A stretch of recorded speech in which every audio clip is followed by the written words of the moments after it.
Hello world historians, and welcome to our final weekly module, Apex of Regional Civilizations. And when I say apex of regional civilizations, of course this is the pinnacle of regionalization, sort of broad regionalization as we've seen with the structure of the Silk Roads, the Roman Empire, and the Mongol Empire. But what happens next is, of course, true globalization. So you're probably wondering why we're looking at an image of what appears to be some rather plump rodents on the Eurasian steppes. These are actually Eurasian marmots, a kind of ground squirrel, a sort of Mongolian chipmunk, if you like. And you're probably also wondering why I put down on the caption, "World's Deadliest Killer." Now, these are, I'm sure, very sweet creatures, but we could argue that they are responsible for more death, more misery, more destruction than any single human individual in history. And certainly these cute critters are responsible for more death and destruction in the human population than any amount of lions or great white sharks or grizzly bears that you could imagine.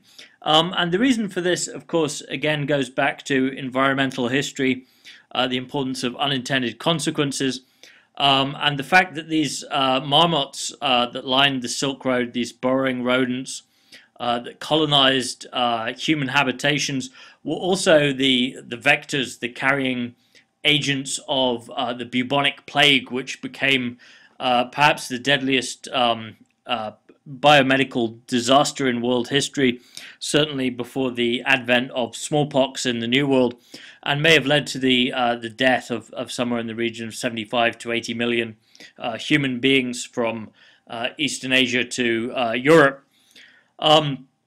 So, bearing this in mind, we're talking about an era of increasing regionalization leading up to globalization. We talked a little bit last week about Marco Polo, who actually lived in Constantinople, in the old capital of the Byzantine Empire, although he was, of course, himself a Venetian, an Italian. And the Italians had this tradition of trade links with Central Asia through Russia, southern Russia, the Crimea, modern-day Ukraine, which goes back, in fact, all the way to the days of the Roman Empire. So this globalization, if you like, or this trend towards globalization, or I should say greater regionalization, was not anything new. But in 1271, Marco Polo and his family trading company were able to, or came across the Mongols in the form of Hulagu, who was one of the grandsons of Genghis Khan, who had actually been responsible for the sack of Baghdad and had pushed on during his conquests into southwestern Eurasia, into this region of the Black Sea, modern-day Crimea and the Ukraine. And it was actually quite interesting to note that Marco Polo ends up, rather than being enslaved or killed or captured by the Mongols, actually establishes good trading relations, because the Mongols themselves were, if you like, proto-capitalists. And they realized the advantage of having someone like Marco Polo, who was clearly highly intelligent, very capable, very business-minded, using him as a kind of diplomatic envoy. And so Marco Polo was sent through the Silk Roads, and eventually found his way as an envoy from Hulagu to his cousin, the great Khan, in Beijing, Kublai Khan. In 1271, he was sent out and didn't return until 1295. But of course, if this had taken place 100 years later, Marco Polo would have found the Silk Roads that he was traveling through had been devastated by the Black Death, and this kind of globalization then would be made impossible.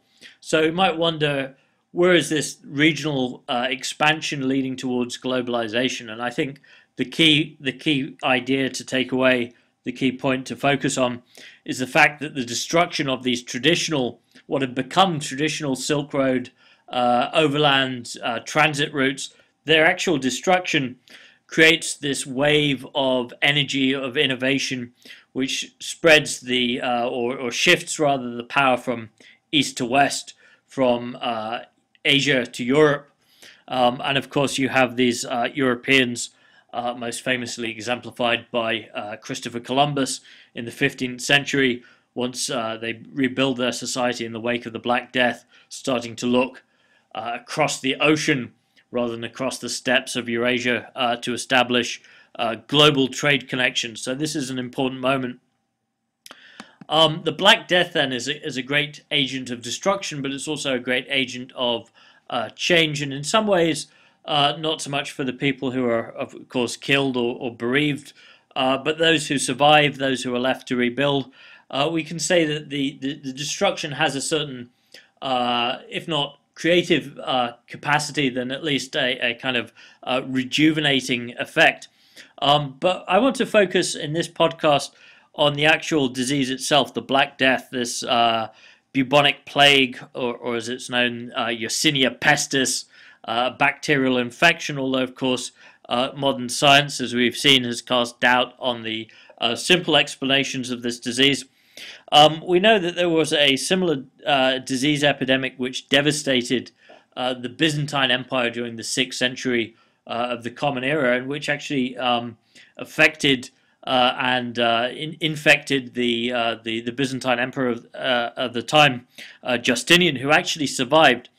And there were some people who actually survived the Black Death, but these were a very small minority, perhaps about 5% of the population.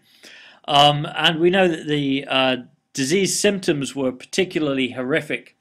I think of all the diseases I can think of in world history, Black Death would be pretty low down on the list of diseases I would want to contract, because it starts off, in fact, as a sort of flu-like symptoms. You get this high fever, you get sweating, sneezing. It feels like you've got a bad case of the flu. But then you get other symptoms which develop, things like noxious swellings of the lymph nodes in the groin, in the neck, in the armpits. And these are the classical sign of the Black Death. These are what are known as buboes, hence bubonic plague. And these are black, bile-filled swellings, hence Black Death. And for about 90% of the infected victims of the bubonic plague, these swellings would typically grow to about the size of an orange, and then they would burst. But for about 10%, these swellings actually developed internally within the internal organs, and the deaths of those minority of internal bubonic plague victims were I think, unimaginable. The final stages, you would basically start suffering massive internal hemorrhaging. You would cough up blood, and then mercifully within a few days, within a week of the first symptoms, you would be dead. And this took place in about 95% of cases. So not everyone died of the Black Death, but very, very much a lethal killer. About a third of the European population at that time died of the Black Death. That was originally a population of around 80 million inhabitants, very small by today's standards, but it's worth noting that the European population took about 200 years to even rebuild to the point that it had been before the Black Death.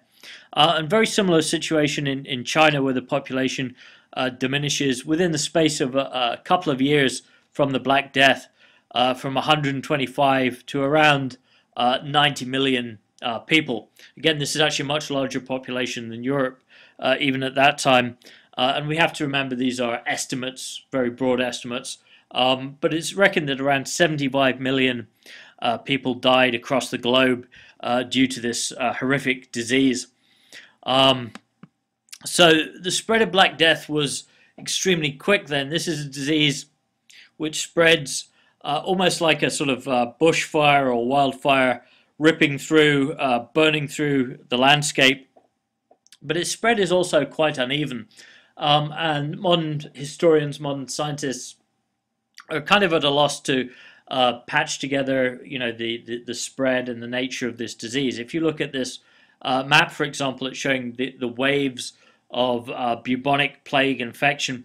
And you can see that certain areas of Europe, this is of course a Eurocentric view, but certain areas of Europe were relatively unaffected. That's not to say that there weren't cases and fatalities.